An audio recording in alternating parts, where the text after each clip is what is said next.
সকালটা শুরু করলাম লেবু আর মধুর জল দিয়ে, তারপরে স্নান কমপ্লিট করে চললাম হলো গোপালের কাছে। গোপালকে সুন্দর করে সাজিয়ে নিয়েছি, কি সুন্দর লাগছে না। তারপরে এই যে তুলসী পত্র দিয়ে দিলাম। এই দেখুন আমার গোপাল সোনা, আর এখানে রয়েছে হলো কদু সোনা।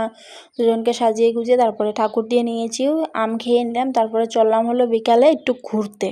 আমার কাকি শাশুড়ি রয়েছে যে কাকি শাশুড়ির মার বাড়িতে, কাকি শাশুড়িদের বাড়িতে। তো এখন এই যে এখন রেডি হয়ে চলে গেছি, তারপরে এসে পৌঁছে গেলাম। আজকে রয়েছে কাকিদের বাড়িতে হলো সৎসঙ্গ।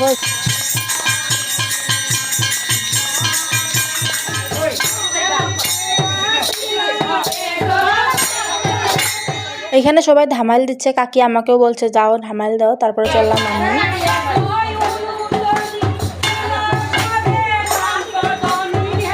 হাঁপিয়ে গেছি জানো, ওইদিকে ধামাইল চলছে, আমি একটু বসে নিলাম। তারপরে খেয়ে নিলাম হলো প্রসাদ। তো চলো আজ তাহলে আসি, আবার দেখা হচ্ছে কাল। টাটা।